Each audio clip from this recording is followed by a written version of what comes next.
Okay, so so we're about midway through our session here, and we reviewed recently the different parts of the treatment for panic disorder. And as we spoke about, I thought we would focus in on the breathing training part. If you remember, we spoke about that. When you look at that panic cycle, we have a number of ways we're going to intervene, and one of the ways we can intervene has to do with the type of breathing that we're doing during a panic attack. So is that something that you're still interested in learning about, a different type of breathing? Okay. So what, if you recall what we spoke about, is that when anybody, not just you, but when anybody is frightened, do you remember what we spoke about, how they typically breathe? Yeah, they breathe like fast and kind of shallow, right? And that's the natural fight or flight response to danger, is just to breathe rapidly like that. And we spoke about that. That produces a predictable set of symptoms like lightheadedness and the things that you associate with a panic attack. So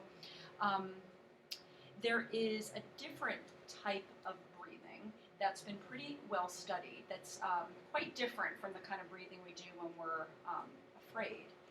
And that sort of breathing is called diaphragmatic breathing. And diaphragm essentially referring to breathing from your belly, where you're rather than up here. So one thing that we know about diaphragmatic breathing is that when people do it, it changes some things pretty immediately. For instance, and it's a skill, and it takes a while to learn it, but once somebody gets it, the kinds of things that it changes when one breathes like that are one's pulse rate can go down pretty quickly just from starting to breathe like that. One can change their blood pressure, lower blood pressure pretty rapidly, again, when you kind of kick into that kind of breathing. So there's some pretty immediate responses that that people experience. So do you have any questions or thoughts about any of that so far? So it's like deep breathing? Mm-hmm. It involves deep breathing and a little bit more in addition to that, but yes, essentially that. Do you have any experience with that kind of breathing or been taught that ever before? Not really been taught it. I mean, I try a deep breathe. Okay. That means. Okay. When do you try to do that? When I start to feel anxiety. Uh-huh. I don't know, it doesn't work. It hasn't been effective. Okay. Yeah. Well, you're on the right track. Our goal is that if we can learn this kind of breathing, it would be ideal to have learned it so well that you can implement it during exactly those times when you're feeling more anxious. But it is a skill that actually takes quite a bit to learn. So what we can do is I can show you, and then maybe we can reflect on how it's similar or different from maybe what you have been doing. Have you? It's similar to the kind of breathing that sometimes people encounter elsewhere. So I don't know if you have that exposure to, for instance, in yoga, sometimes this sort of breathing is used. Sometimes they don't teach it really explicitly, but yoga is a place. If you've ever played like a wind instrument, often people who play those kinds of instruments are trained to breathe from their diaphragm, or people who sing in choirs or just sing in general. I don't know if any of those things are things that are relevant that you've ever done before. I've never really, I mean, I've done some yoga, but Okay. I don't think I've really been trained in Okay. how to. Okay. So it sounds like you've had maybe some exposure to it, and you have the right idea about using it, but maybe just haven't been taught the skill so much. So we can give it a shot here. So maybe the first thing we can do is just sitting here now. What I'd like to ask you to do is put one hand on your chest and one hand on your belly, and let's pretend we didn't just have that conversation, and we're just going to breathe normally, as normal as you can breathe, sitting here with me with our hands like this. And we can just, you maybe observe what you observe in yourself, and you could also look at me as well and anything you observe with me. So maybe we'll just do this for like half a minute and see what you think.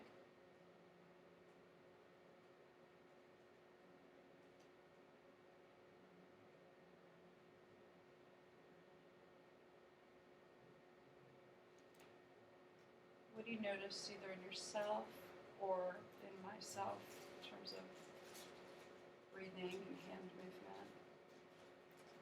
That the top hand is moving more than the bottom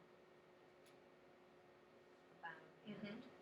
Yeah, I think that's true. It looks like it's probably true for both of us from what I can feel for myself and what I can see. Yeah, I think both of our hands are moving, but the top more so. And that's typical for a lot of people. We would call that more chest breathing. And to if you do it to an extreme degree, it's like the kind of breathing that one does when they're hyperventilating or having a panic attack. We were just breathing normally, but that kind of chest breathing tends to crank up when people are afraid. And so the breathing from the chest, which we call shallow breathing, maybe that's what we're doing naturally now. What we're going to try to do is learn to take a breath rather from up here, rather than this from down here. So one thing to think about is, have you, I don't know if you have children or have seen babies sleep. You know, like nowadays babies are supposed to go to sleep on their back, right? So have you seen a baby asleep? Have you ever watched a baby breathe? Oh yeah. You have? Okay. So what do you notice when a baby sleeps? Like what do you see moving?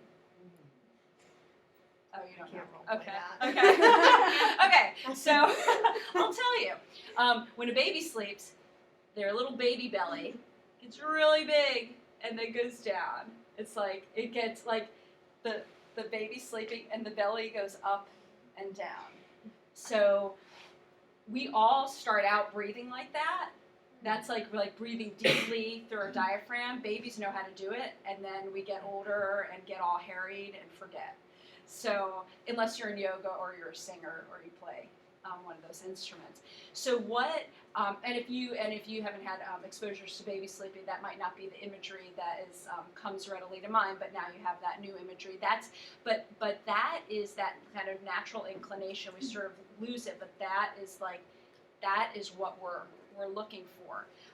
But here, I'll if the baby image isn't relevant for you, let me give you another one to look at this. This is a very pretty bare bones diagram, but so breathing from the diaphragm involves when you take a breath in. So the diaphragm down here.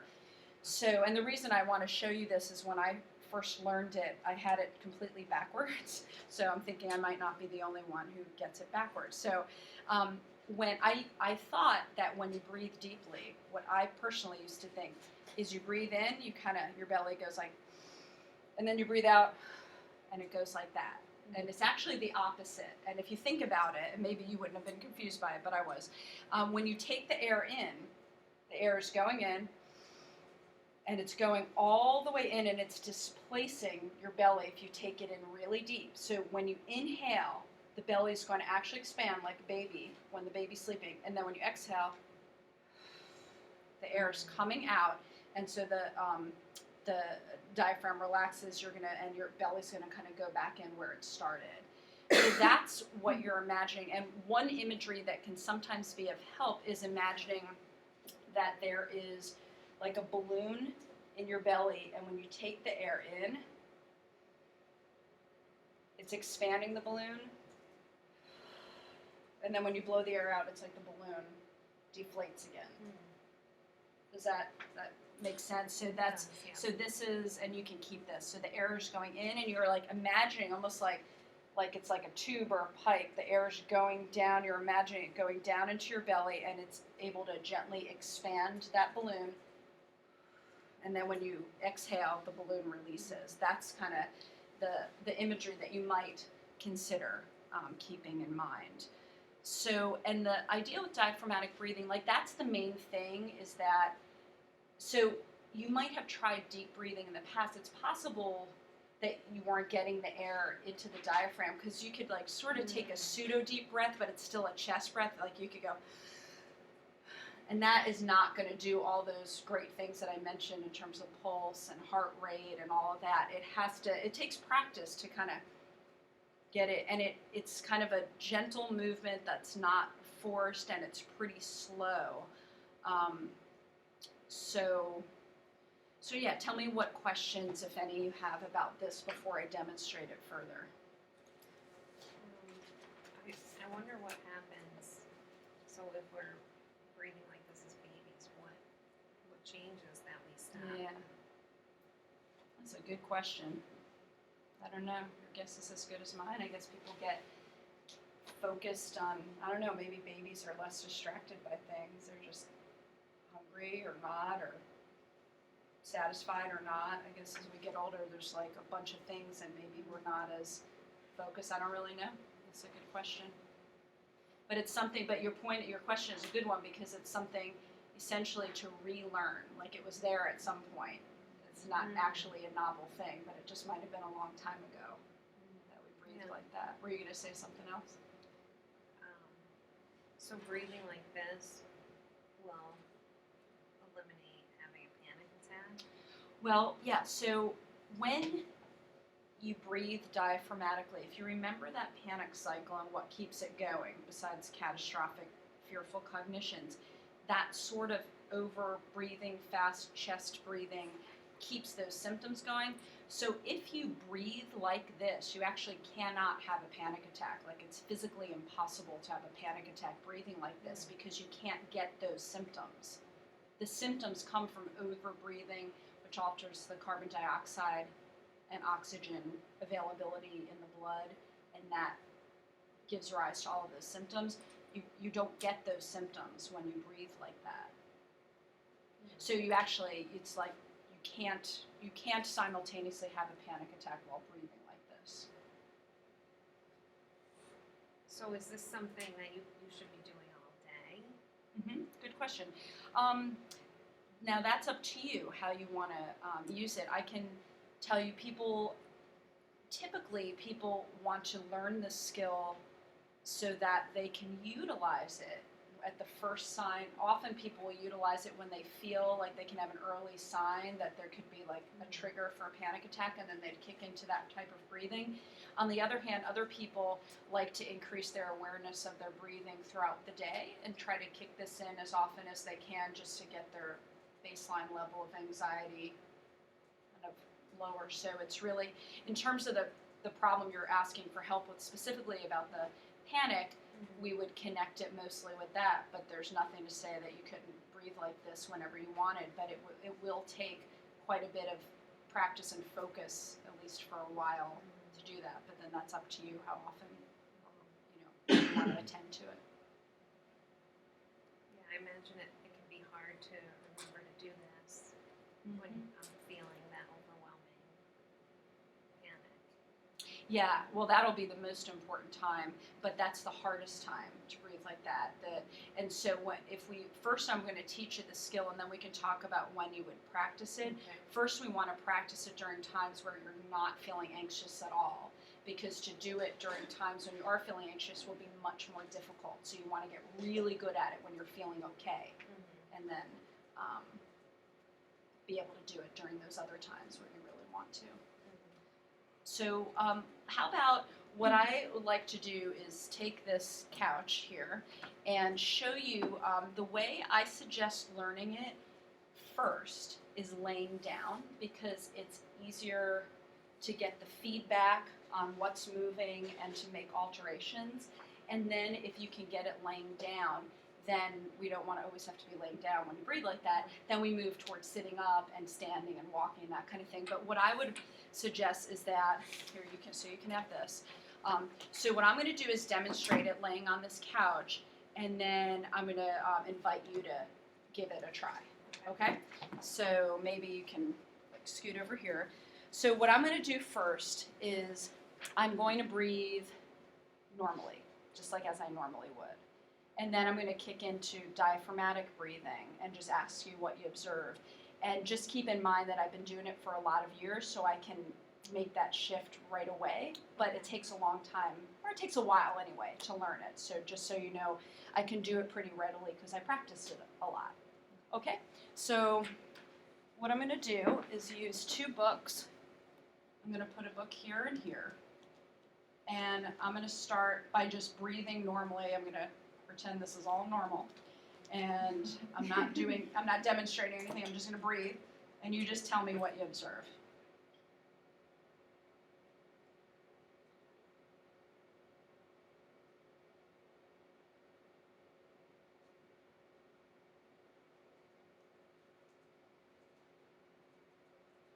What do you see in terms of books moving? Well, they're both moving. Okay. Okay. I think that's reflective of what usually happens with me. Both I'm having some breath coming from my chest and some from my belly. Okay. So now what I'm going to do is I'm going to slow down my breathing. Imagine that image, and there's a balloon here, and I'm not forcing anything. I'm just going to direct the air and change the rate of my breathing, as we spoke about before, in terms of where I'm going to get the air from, and you let me know what you observed.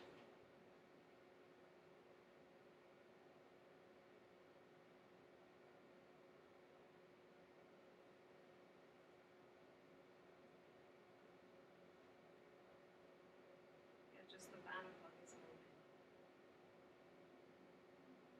Right, okay. So just the stomach moved, right? Right. Okay, and it was slower. Yeah, did you Looks notice like that too? A lot of air. Yeah, a lot of air. That's right. I was getting a lot of air in. And so I was really, really focusing. And my belly was moving a lot, but I wasn't engaging any muscles. It was all being displaced by air. Okay? Mm-hmm. Do you have any other observations or questions about that?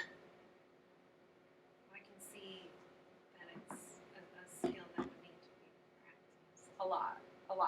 Would you be willing to give it a shot here so you can see how it feels, and then I can give you feedback? Sure. And you can hold on to the books, so they don't slide around. But it's very helpful to have books to use so you can feel it.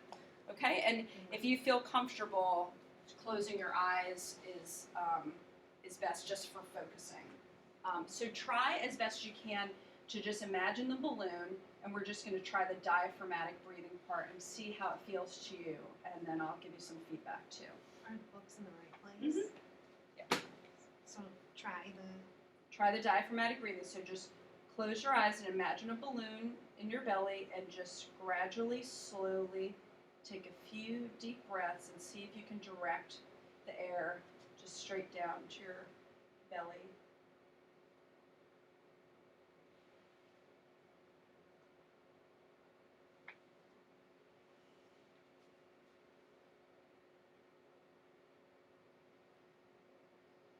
Tell me how that feels to you.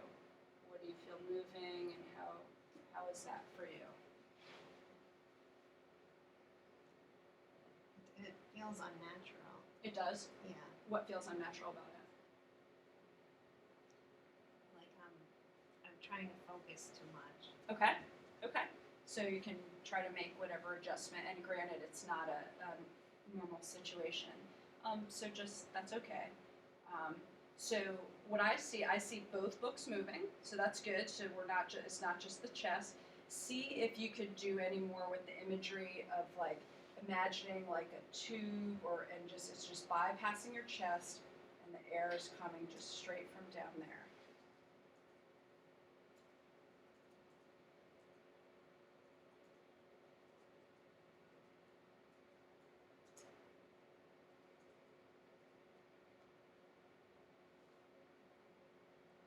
Tell me what that feels like.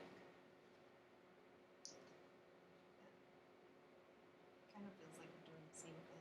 Okay. Do you feel like you're forcing your belly out, or does it feel like the air is moving it out? Oh. Okay. Yeah, it looked like maybe you're forcing it out. It seemed like you actually got more air into your belly. Are you Those supposed times? to breathe in through the mouth? Or You the could do nose? whatever you want, but nose is probably better, and out through your mouth. Mostly in through your nose and mostly out through your mouth.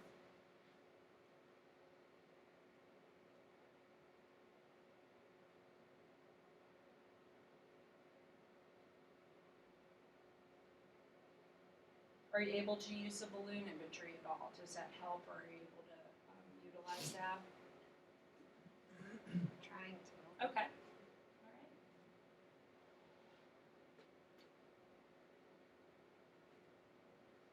So this is not bad for a first shot. So if you can either keep trying, or if you want to come down, you can do that. Okay. So this, as we talked about, this takes a while to learn. That wasn't bad. That because I saw both books moving, and it looked different than when we were sitting here. It felt like there was more. I hear you that it didn't feel real natural, and I think both were moving. So there was some air coming from here and some air coming from here, but your rate of breathing was slower, which is good, and there was definitely some air from your diaphragm. So that's good. So what we need to do is just experiment some more with trying to just kind of like bypass here and going straight to here, and maybe even not pushing, but even a heavier book, or just so you can get that feedback from the book moving can be helpful. And your rate actually looked really good when you're trying to learn this. On average, maybe like 6 to 10 breaths a minute, which is like, I don't know, roughly like 3 seconds in, 3 seconds out. It doesn't have to be exact, but I actually think that what you were doing looked fine, so we don't have to worry too much about that. But tell me what other questions you have from that practice that come up.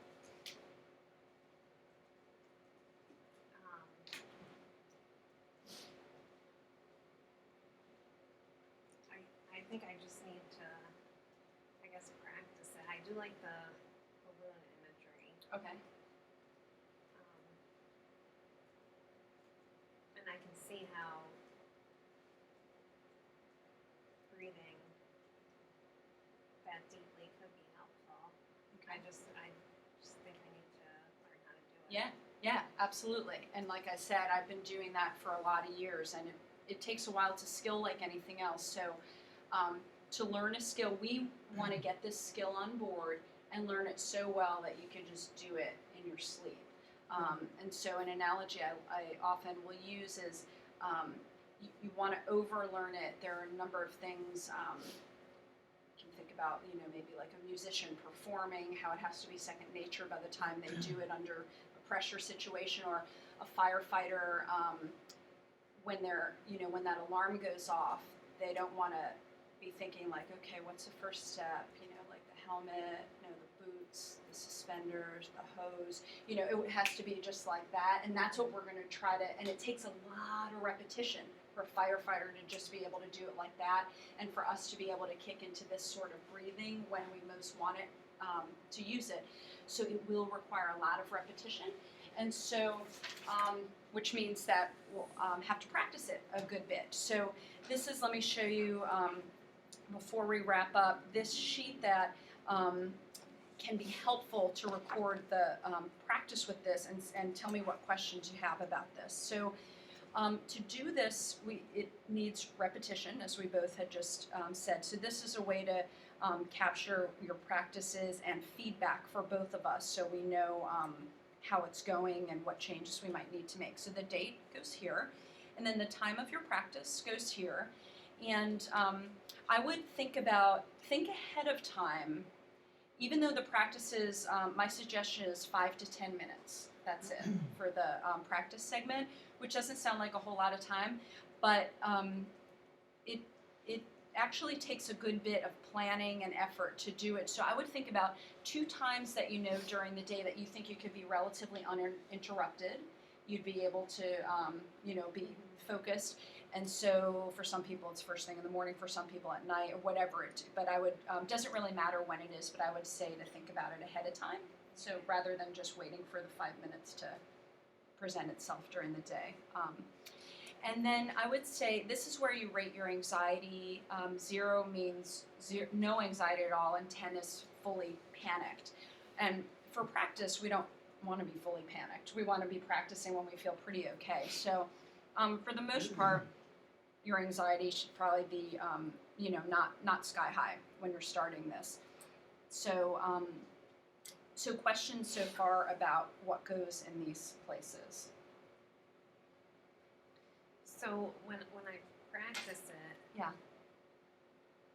I mean,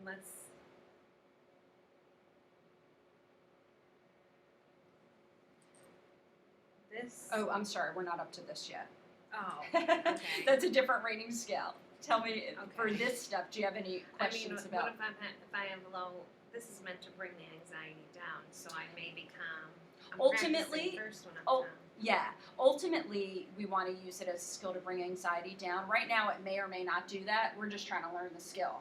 Your anxiety Okay. could go up, stay the same, or go down. All I'm saying is best not to try to learn a skill when you're starting anxiety is super high. That's Okay. all. All right. Yeah. This is what you were looking at before, concentration ratings. So you may find that 5 or 10 minutes is an awfully long time to focus on breathing. So what'll happen, the way our minds work, everybody's minds drifts to different things, and so that's fine, and that's not a problem. We just need some kind of strategy in place to bring it back to what we're working on it, and in this case, it's the breathing. So as you're doing the breathing, you may might be quiet and you're focused, but then suddenly you notice that your mind's drifted to the laundry that's not done, or there's a dog barking outside and you wonder whose that is, or you're wondering if you returned a phone call. All of those things, that's just human nature, so that's not a problem that you have those thoughts. We just need a strategy to notice them and then gently redirect to what you're doing with the breathing. So different people use different strategies for that. Some people, it's just enough to notice that their mind has drifted and gently bring it back. Other people like to use imagery. If there's like a thought that pops up or an image that's not about the breathing, some people might imagine it as a leaf that just sort of drifts off to the ground, or like a water droplet that just falls into the ocean, or the thought is like on a conveyor belt that just goes off, things like that. Do you have a sense for what anything you might want to try with that regard when your mind drifts during the practice?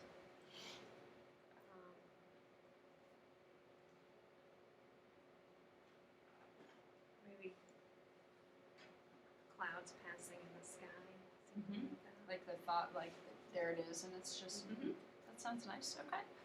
So whatever it is that you might try, the important thing is to know that you will have stuff that pops in, and that's fine, and just use that strategy or another.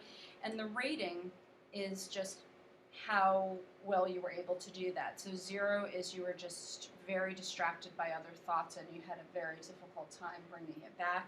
And 10 is totally Zen focused. And that's just good feedback for us. It is what it is. It can be 0, 10, whatever. But tell me if you have questions about the rating that goes there. So this is essentially practicing mindfulness. Mm-hmm. Yeah, so are you familiar with that? Have you done any reading or with that? A little bit.